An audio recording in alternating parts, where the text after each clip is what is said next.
Hi everyone, welcome back. I'm Christina, the manager of the Pacific Beach Library. Thank you for joining me for day 8 of our read along together of Dracula by Bram Stoker. Let's see. I'm still getting used to using the computer instead of my phone. It does this long thing where it circles, and I think it's actually working. Let's hope it's working. But today I'm starting with a green tea. What did I have? I had an errand to run during lunch, so I didn't have time to go home, which I usually do. And so I just stopped at Sprouts and picked up some sushi for lunch. And I was like, well, as long as I'm having sushi, I need to have green tea. And so this would be my second pot of green tea for today. Mm, yummy. So yeah, once you get in the green tea mood, there you are. Oh, that's a really fun one. I like that. Oh, big now. Okay, so let's talk about what happened in yesterday's reading. Yesterday was a little unusual in that chapter 7 started out with the majority of the chapter was actually a news article that Mina Murray had pasted into her journal. And it talked about what had happened on a ship called the Demeter that had been run ashore where she was staying at Whitby. And then when they investigated, they found some rather, again, mysterious things going on that ship. So we'll start out by talking about that, and then we'll get a little bit more into some bits about Mina's journal. So in chapter 7, like I said, the majority was an article from the Daily Graph from August when they were talking about this really devastating storm that was raging the area.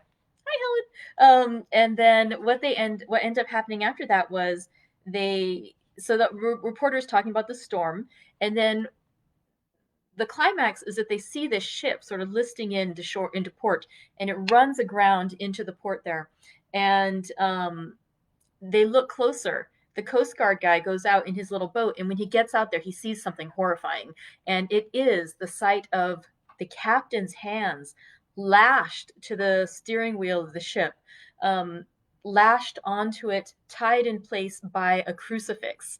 And this captain at this point is dead. He's probably been dead for a few days, and the storm has buffeted the ship about enough that his hands tied in place with this crucifix, like the chain is cut into his hands down to the bone. Oh, it's a really graphic, gory image. It's wonderful. um, okay, so this reporter talks about this, and then he says in a continuation of the article the following day, he says that he managed to gain access to the log of the captain, and basically what the captain recounts over several weeks is that the crew of his ship are scared, that they feel there's something suspicious going on, that they're just a cargo ship. They have these boxes of earth, which again we know from what we've learned previously are the boxes of earth taken from the Carpathian Hills, the home of Count Dracula, which is it's relevant to Dracula, and he needs to have these cases of his earth, his resting ground near him. And that's why he takes them with him to England. They only think they have these boxes of earth, but the men working the ship talk about how they see somebody, they believe there's something there on the ship, and they're scared, and then one by one, over and over, the members of the crew disappear. Finally, there's just a few members of the crew left, including the captain, the first mate, who is Romanian. So again, he knows a lot about the myths and legends surrounding Dracula and the vampires, because as a Romanian, that's his local area in Transylvania. There's also some Russians on the ship, and they seem to be less, knowledgeable about the vampires.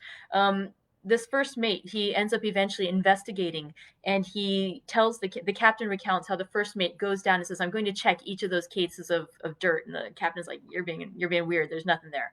But finally, the first mate comes back up and says, "I saw him, and I know who it is, and I'm not going to die like that. I'd rather die as a man." And the first mate literally dives off the side of the ship, commits suicide rather than be taken by Dracula. The captain, however, interprets that as clearly the first mate has been crazy all along, and if anyone's been murdering and throwing the bodies of our crew overboard, it must have been that first mate, because look what he just did. However, in the next log entry, the captain says that he too has seen it, and that he knows now what he must do, and that he must protect himself by having this sacred object with him. And that's then when he apparently ties himself to the ship's steering wheel, with a crucifix. Um, the people of the town, when they read these entries in the newspaper, they're all convinced that the captain, something strange was happening there. They don't know what it was. It might have been that first mate killing people. They just don't know. But the captain was a noble man who tried to save the ship and the cargo. Because even though he too said that he would rather die than in the way that the first mate did, that he is a captain as well as a man, and that as a captain he must protect the ship, and so he will do his duty. And so they all respect him for this. Mina Murray then continues after this article. She talks a bit more in her journal about what's going on in her own life. And she says that she and Lucy are having a little bit of distress because Lucy's sleepwalking is continuing, and that she is walking about each night. She keeps getting up and dressing herself. Unfortunately, Mina's able to wake up in time to stop her from leaving the room. But, it's a little worrisome and it's disturbing. I mean, literally disturbing her slumber. And so they're both not getting as much rest as they would. Meanwhile, Mina is also very distressed and worried about what's going on with her fiance, Jonathan Harker, who has not been heard from since visiting Castle Dracula on business. Mina also writes about the funeral that was held for that ship captain. And it's interesting because there's one other thing too. There were two dogs of note in this chapter. The first was when the ship first came ashore, a very large, scary dog that no one had seen before ran off the ship and ran away, and no one was able to find it. And the reporter says, oh, probably it would have been happily adopted because the people respect that ship captain so much, but they were not able to find the dog. My personal speculation is that dog was probably Dracula in another form, but we'll see what ends up happening. Comment if you think he might be Dracula or if the dog is something else, and I'm just guessing on that one.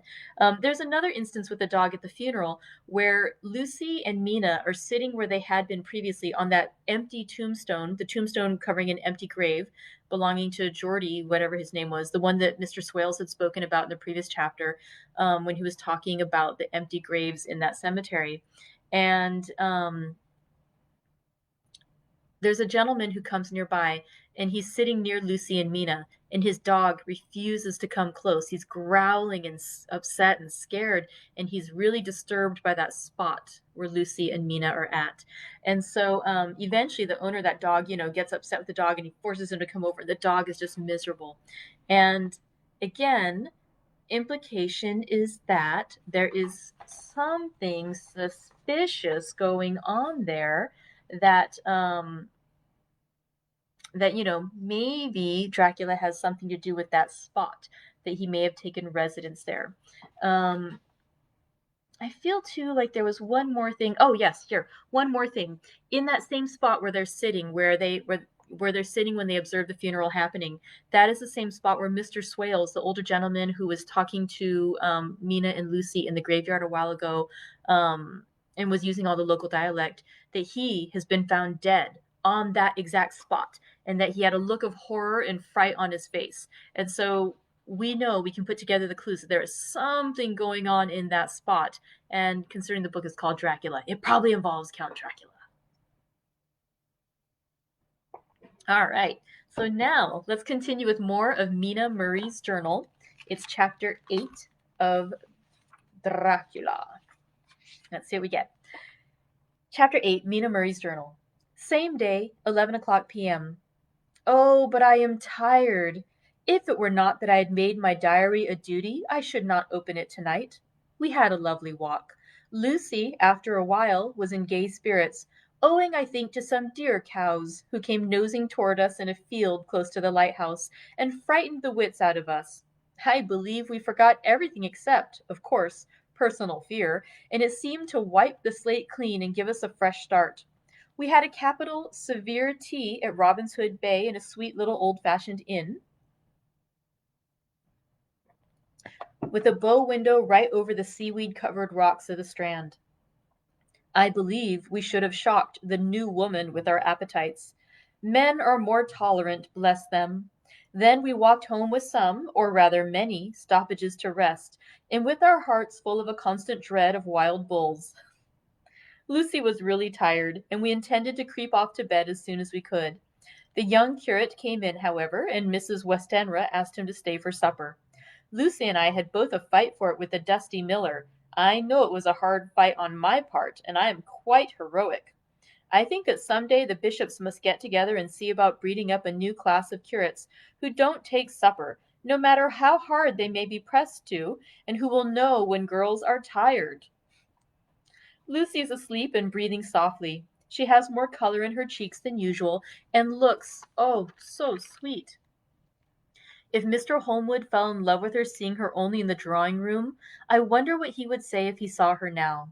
Some of the new women writers will some day start an idea that men and women should be allowed to see each other asleep before proposing or accepting. But I suppose the new woman won't condescend in future to accept. She will do the proposing herself, and a nice job she will make of it too. There's some consolation in that.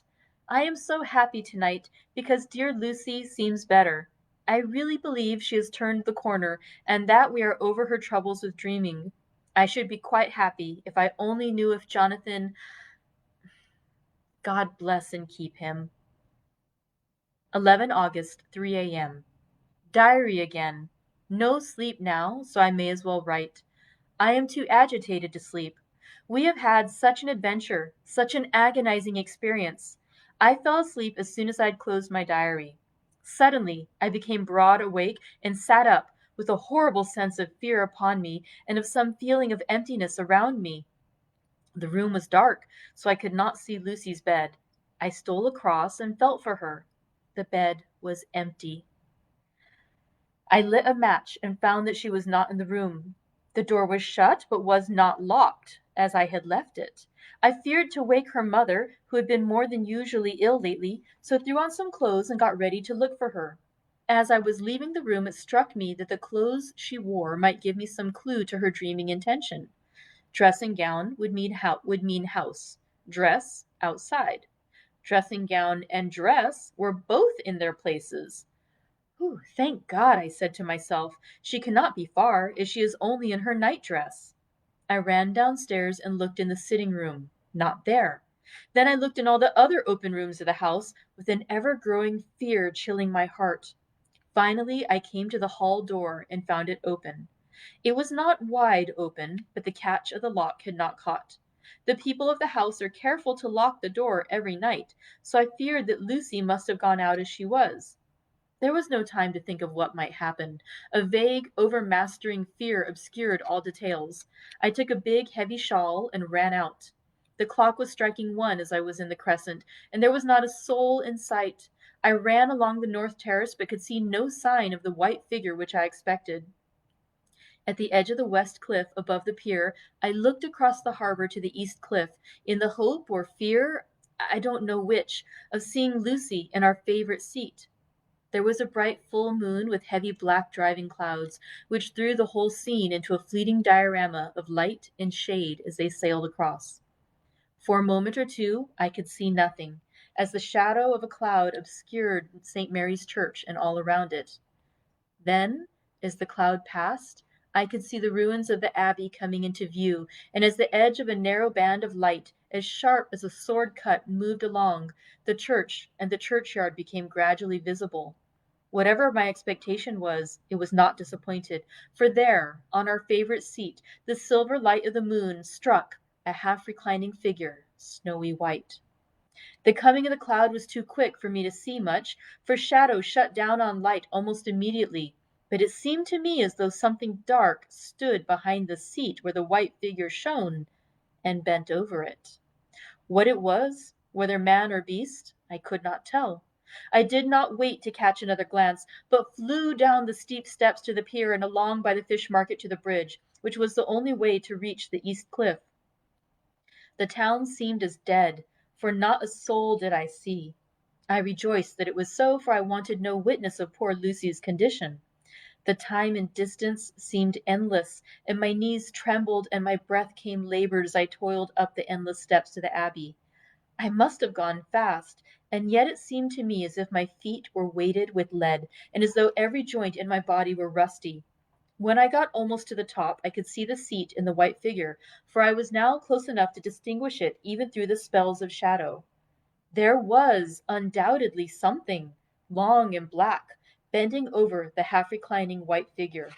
I called in fright, "Lucy! Lucy!" And something raised a head, and from where I was I could see a white face and red, gleaming eyes. Lucy did not answer, and I ran on to the entrance of the churchyard. As I entered, the church was between me and the seat, and for a minute or so I lost sight of her.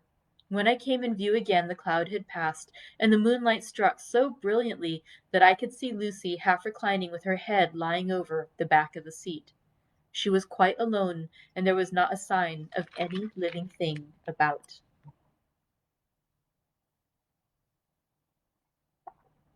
When I bent over her, I could see that she was still asleep.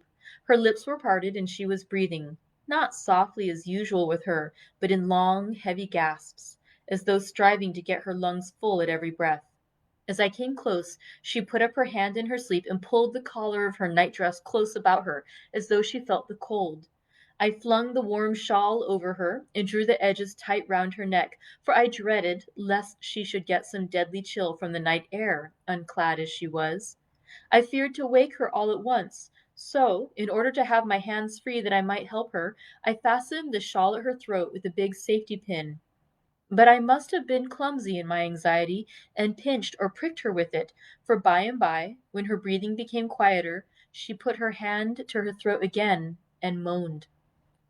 When I had her carefully wrapped up, I put my shoes on her feet, and then began very gently to wake her. At first she did not respond, but gradually she became more and more uneasy in her sleep, moaning and sighing occasionally. At last, as time was passing fast, and for many reasons I wished to get her home at once, I shook her more forcibly, till finally she opened her eyes and awoke. She did not seem surprised to see me, as, of course, she did not realize all at once where she was. Lucy always wakes prettily, and even at such a time, when her body must have been chilled with cold and her mind somewhat appalled at waking unclad in a churchyard at night, she did not lose her grace. She trembled a little and clung to me. When I told her to come at once with me home, she rose without a word, with the obedience of a child.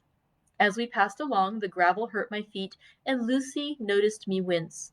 She stopped and wanted to insist upon my taking my shoes, but I would not.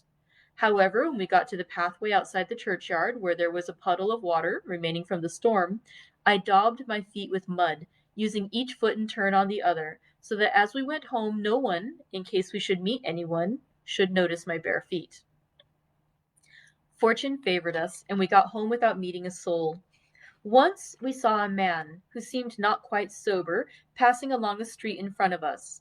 But we hid in a door till he had disappeared up an opening such as there are here, steep little closes or wynds, as they call them in Scotland. My heart beat so loud all the time that sometimes I thought I should faint. I was filled with anxiety about Lucy, not only for her health, lest she should suffer from the exposure, but for her reputation, in case the story should get wind. When we got in and had washed our feet and had said a prayer of thankfulness together, I tucked her into bed. Before falling asleep, she asked, even implored me not to say a word to anyone, even her mother, about her sleepwalking adventure.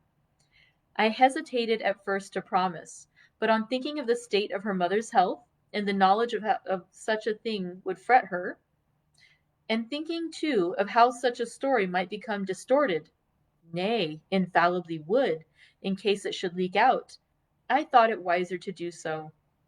I hope I did right. I have locked the door, and the key is now tied to my wrist, so perhaps I shall not be again disturbed. Lucy is sleeping soundly. The reflex of the dawn is high and far over the sea. Same day, noon. All goes well. Lucy slept till I woke her and seemed not to have even changed her side.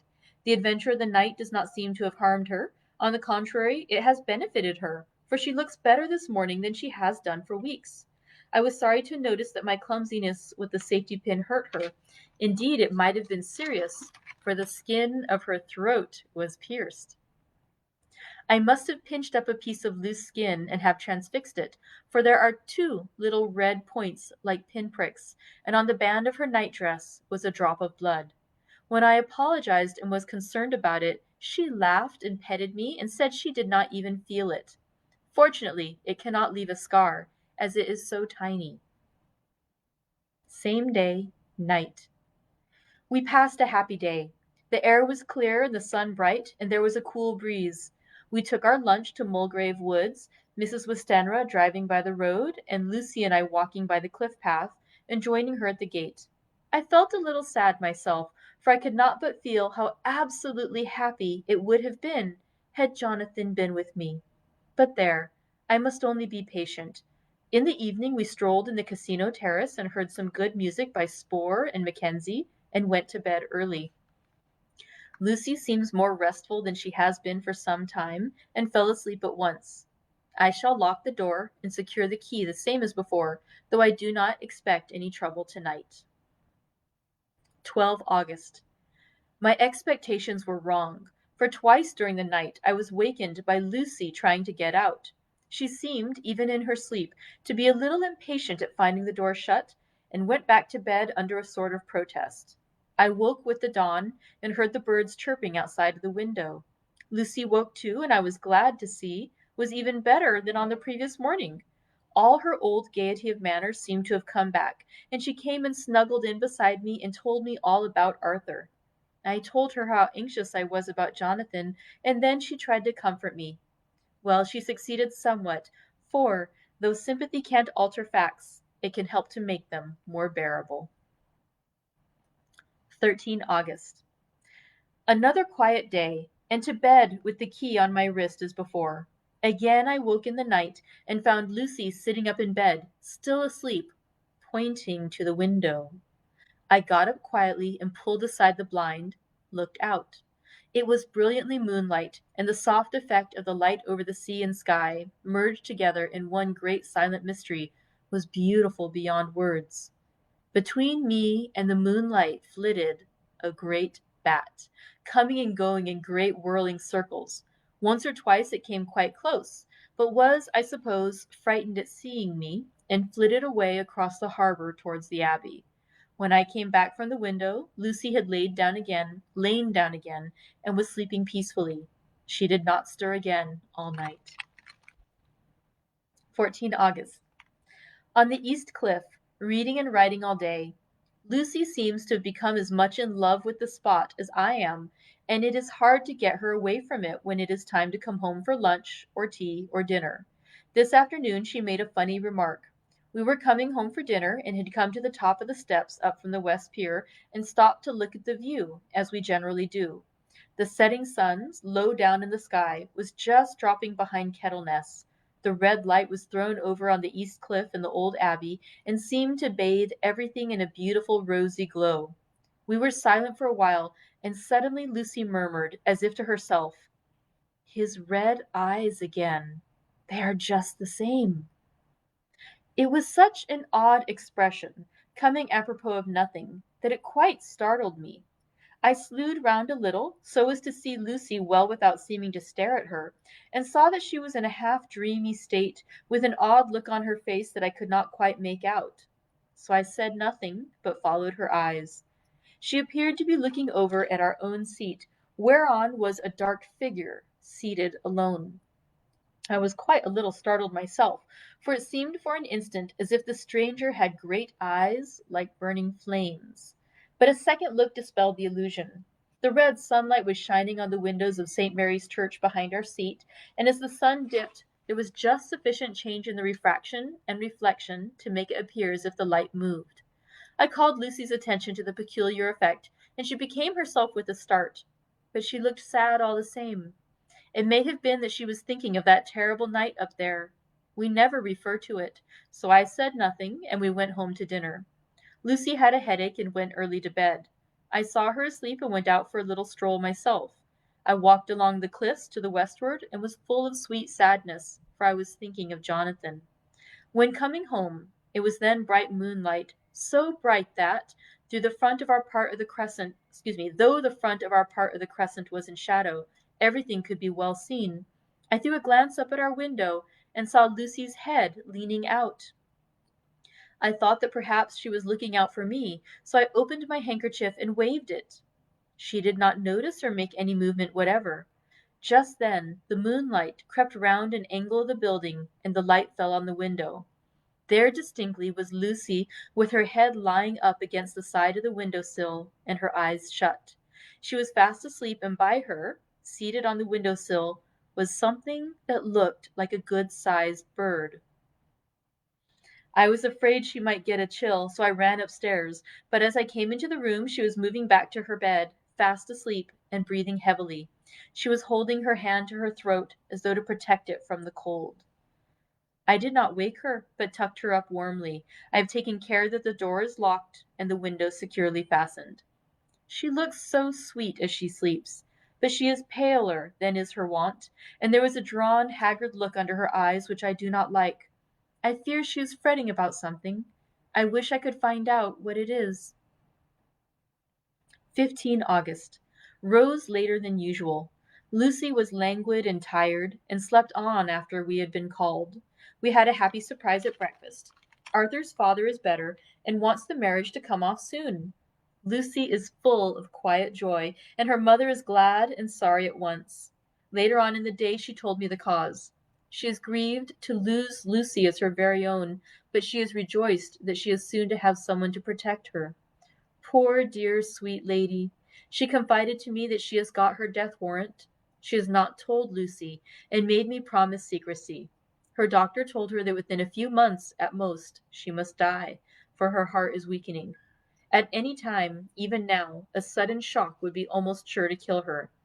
Ah, we were wise to keep from her the affair of the dreadful night of Lucy's sleepwalking. 17 August. No diary for 2 whole days. I have not had the heart to write. Some sort of shadowy pall seems to be coming over our happiness. No news from Jonathan, and Lucy seems to be growing weaker, whilst her mother's hours are numbering to a close. I do not understand Lucy's fading away as she is doing. She eats well and sleeps well and enjoys the fresh air, but all the time the roses in her cheeks are fading, and she gets weaker and more languid day by day. At night I hear her gasping as if for air. I keep the key of our door always fastened to my wrist at night, but she gets up and walks about the room and sits at the open window. Last night I found her leaning out when I woke up, and when I tried to wake her I could not. She was in a faint. When I managed to restore her she was as weak as water, and cried silently between long, painful struggles for breath. When I asked her how she came to be at the window, she shook her head and turned away. I trust her feeling ill may not be from that unlucky prick of the safety pin.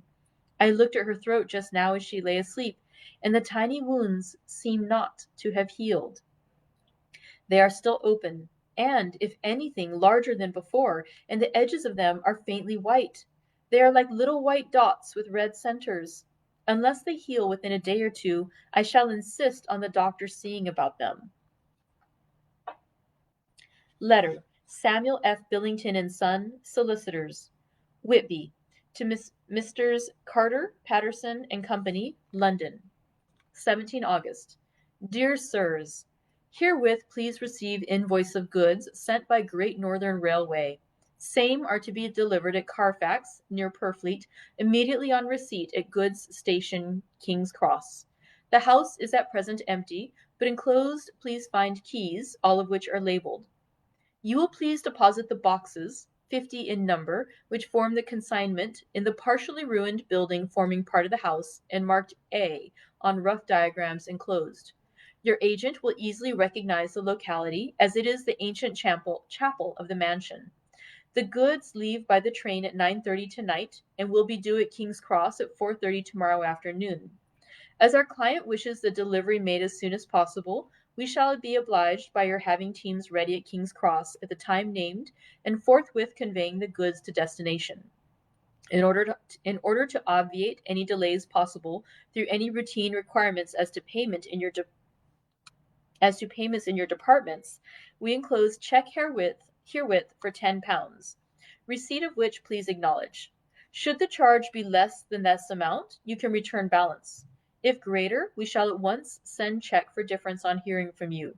You are to leave the keys on coming away in the main hall of the house, where the proprietor may get them on his entering the house by means of his duplicate key. Pray do not take us as exceeding the bounds of business courtesy and pressing you in all ways to use the utmost expedition. We are, dear sirs, faithfully yours, Samuel F. Billington and Son. Letters, Messrs. Carter, Patterson and Company, London, to Messrs. Billington and Son, Whitby, 21 August. Dear Sirs, we beg to acknowledge £10 received and to return cheque for £1 17 shillings and 9d, I don't know what d are, 9d, amount of overplus, as shown in receipted account herewith. Goods are delivered in exact accordance with instructions, and keys left in parcel in main hall as directed. We are, dear sirs, yours respectfully, Pro. Carter, Patterson and Company. Mina Murray's Journal, 18 August. I am happy today, and right sitting on the seat in the churchyard. Lucy is ever so much better. Last night she slept well all night and did not disturb me once. The roses seem coming back already to her cheeks, though she is still sadly pale and wan-looking. If she were in any way anemic I could understand it, but she is not. She is in gay spirits and full of life and cheerfulness. All the morbid reticence seems to have passed from her, and she has just reminded me, as if I needed any reminding, of that night, and that it was here, on this very seat, I found her asleep. As she told me, she tapped playfully with the heel of her boot on the stone slab, and said, "My poor little feet didn't make much noise then. I dare say poor old Mr. Swales would have told me that it was because I didn't want to wake up Geordie." As she was in such a communicative humor, I asked her if she had dreamed at all that night. Before she answered, that sweet puckered look came into her forehead, which Arthur, I call him Arthur from her habit, says he loves, and indeed I don't wonder that he does. Then she went on in a half-dreaming kind of way, as if trying to recall it to herself. I didn't quite dream, but it all seemed to be real. I only wanted to be here in this spot. I don't know why, for I was afraid of something. I don't know what. I remember, though I suppose I was asleep, passing through the streets and over the bridge. A fish leapt as I went by, and I leaned over to look at it, and I heard a lot of dogs howling. The whole town seemed as if it must be full of dogs all howling at once, as I went up the steps. Then I had a vague memory of something long and dark with red eyes, just as we saw in the sunset, and something very sweet and very bitter all around me at once. And then I seemed sinking into deep green water, and there was a singing in my ears, as I have heard there is to drowning men. And then everything seemed passing away from me. My soul seemed to go out from my body and float about the air. I seem to remember that once the West Lighthouse was right under me, and then there was a sort of agonizing feeling, as if I were in an earthquake, and I came back and found you shaking my body. I saw you do it before I felt you." Then she began to laugh. It seemed a little uncanny to me, and I listened to her breathlessly. I did not quite like it, and thought it better not to keep her mind on the subject, so we drifted on to other subjects, and Lucy was like her old self again. When we got home the fresh breeze had braced her up, and her pale cheeks were really more rosy. Her mother rejoiced when she saw her, and we all spent a very happy evening together.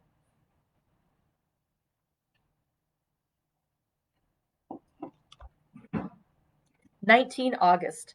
Joy, joy, joy, though not all joy. At last, news of Jonathan. The dear fellow has been ill, that is why he did not write. I am not afraid to think it or say it now that I know.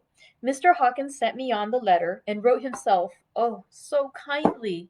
I am to leave in the morning and go over to Jonathan, and to help to nurse him if necessary, and to bring him home. Mr. Hawkins said it would not be a bad thing if we were to be married out there. I have cried over the good sister's letter till I can feel it wet against my bosom, where it lies. It is of Jonathan, and must be next my heart, for he is in my heart. My journey is all mapped out and my luggage ready. I am only taking one change of dress. Lucy will bring my trunk to London and keep it till I send for it may be that I must write no more. I must keep it to say to Jonathan, my husband, the letter that he has seen and touched must comfort me till we meet.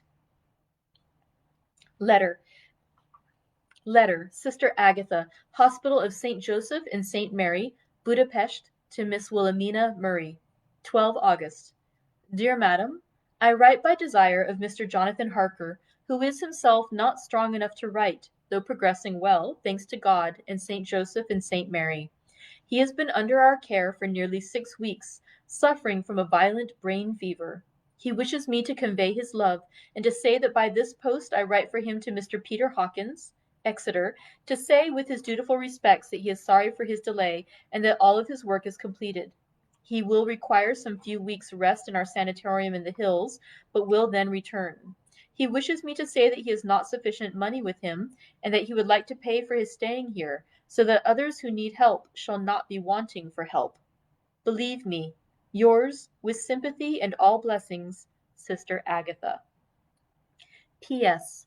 My patient being asleep, I open this to let you know something more. He has told me all about you, and that you are shortly to be his wife. All blessings to you both. He has had some fearful shock, so says our doctor, and in his delirium his ravings have been dreadful, of wolves and poison and blood, of ghosts and demons, and I fear to say of what. Be careful with him always that there may be nothing to excite him be careful with him always, that there may be of nothing to excite him of this kind for a long time to come. The traces of such an illness as his do not lightly die away. We should have written long ago, but we knew nothing of his friends, and there was on him nothing that any one could understand. He came in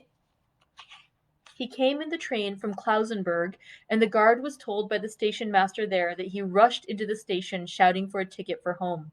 Seeing from his violent demeanor that he was English, they gave him a ticket for the furthest station on the way thither that the train reached. Be assured that he is well cared for. He has won all hearts by his sweetness and gentleness. He is truly getting on well, and I have no doubt will in a few weeks be all himself. But be careful of him for safety's sake. There are, I pray God and St. Joseph and St. Mary, many, many happy years for you both.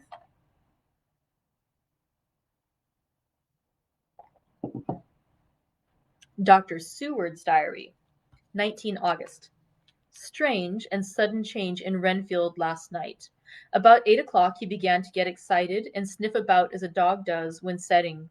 The attendant was struck by his manner, and knowing my interest in him, encouraged him to talk. He is usually respectful to the attendant and at times servile, but tonight, the man tells me, he was quite haughty, would not condescend to talk with him at all. All he would say was, I don't want to talk to you. You don't count now. The master is at hand. The attendant thinks it is some sudden form of religious mania which has seized him. If so, we must look about for squalls, for a strong man with homicidal and religious mania at once might be dangerous. The combination is a dreadful one. At 9 o'clock I visited him myself. His attitude to me was the same as that to the attendant. In his sublime self-feeling, the difference between myself and attendant seemed to him as nothing. It looks like religious mania, and he will soon think that he himself is God. These infinitesimal distinctions between man and man are too paltry for an omnipotent being. How these madmen give themselves away! The real God taketh heed lest a sparrow fall, but the God created from human vanity sees no difference between an eagle and a sparrow. Oh, if men only knew! For half an hour or more Renfield kept getting excited in greater and greater degree. I did not pretend to be watching him, but I kept strict observation all the same. All at once that shifty look came into his eyes which we always see when a madman has seized an idea, and with it the shifty movement of the head and back which asylum attendants come to know so well. He became quite quiet, and went and sat on the edge of his bed resignedly, and looked into space with lackluster eyes. I thought I would find out if his apathy were real or only assumed, and tried to lead him to talk of his pets, a theme which had never failed to excite his attention. At first he made no reply, but at length said testily, "Bother them all. I don't care a pin about them." "What?" I said. "You don't mean to tell me you don't care about spiders?" Spiders at present are his hobby, and the notebook is filling up with columns of small figures. To this he answered enigmatically, "The bride maidens rejoice the eyes that wait the coming of the bride. But when the bride draweth nigh, then the maidens shine not to the eyes that are filled." He would not explain himself, but remained obstinately seated on his bed all the time I remained with him. I am weary tonight and low in spirits. I cannot but think of Lucy, and how different things might have been. If I don't sleep at once, chloral, the modern Morpheus. C2, HCl3O H2O. I must be careful not to let it grow into a habit. No, I shall take none tonight. I have thought of Lucy, and I shall not dishonor her by mixing the two. If need be, tonight shall be sleepless. Later. Glad I made the resolution, gladder that I kept to it. I had lain tossing about, and had heard the clock strike only twice, when the night watchman came to me, sent up from the ward, to say that Renfield had escaped. I threw on my clothes and ran down at once. My patient is too dangerous a person to be roaming about. Those ideas of his might work out dangerously with strangers. The attendant was waiting for me. He said he had seen him not 10 minutes before, seemingly asleep in his bed, when he had looked through the observation trap in his door. His attention was called by the sound of the window being wrenched out. He ran back and saw his feet disappear through the window, and had at once sent up for me. He was only in his night gear, and cannot be far off. The attendant thought it would be more useful to watch where he should go than to follow him, as he might lose sight of him whilst getting out of the building by the door. He is a bulky man, and couldn't get through the window. I am thin, so with his aid I got out, but feet foremost, and as we were only a few feet above ground, landed unhurt. The attendant told me the patient had gone to the left and had taken a straight line, so I ran as quickly as I could. As I got through the belt of trees, I saw a white figure scale the high wall which separates our grounds from those of the deserted house. I ran back at once, told the watchman to get 3 or 4 men immediately and follow me into the grounds of Carfax, in case our friend might be dangerous. I got a ladder myself, and crossing the wall, dropped down on the other side. I could see Renfield's figure just disappearing behind the angle of the house, so I ran after him. On the far side of the house I found him pressed close against the old iron-bound oak door of the chapel. He was talking, apparently to someone, but I was afraid to go near enough to hear what he was saying, lest I might frighten him and he should run off. Chasing an errant swarm of bees is nothing to following a naked lunatic when the fit of escaping is upon him. After a few minutes, however, I could see that he did not take note of anything around him, and so ventured to draw nearer to him, the more so as my men had now crossed a wall and were closing him in. I heard him say, "I am here to do your bidding, master. I am your slave, and you will reward me, for I shall be faithful. I have worshipped you long and afar off. Now that you are near, I await your commands, and you will not pass me by, will you, dear master, in your distribution of good things?" He is a selfish old beggar anyhow. He thinks of the loaves and fishes even when he believes he is in a real presence. His manias make a startling combination. When we closed in on him, he fought like a tiger. He is immensely strong, for he was more like a wild beast than a man. I never saw a lunatic in such a paroxysm of rage before, and I hope I shall not again. It is a mercy that we have found out his strength and his danger in good time. With strength and determination like his, he might have done wild work before he was caged. He is safe now, at any rate. Jack Sheppard himself couldn't get free from the strait waistcoat which keeps him restrained, and he is chained to the wall in the padded room. His cries are at times awful, but the silences that follow are more deadly still, for he means murder in every turn and movement. Just now he spoke coherent words for the first time. I shall be patient, master. It is coming, coming, coming. So I took the hint and came too. I was too excited to sleep, but this diary has quieted me, and I feel I shall get some sleep tonight. And that concludes chapter 8. We'll talk about it a little bit more tomorrow, but yes, interesting things as Count Dracula seems to be making his way from Whitby over to his new home next to the asylum. So we'll see what happens in tomorrow's read aloud. Thank you very much for joining me today. I hope you're enjoying a wonderful tea, perhaps, and I hope that you're enjoying our read along together. I'll see you next time, and until then, bye bye.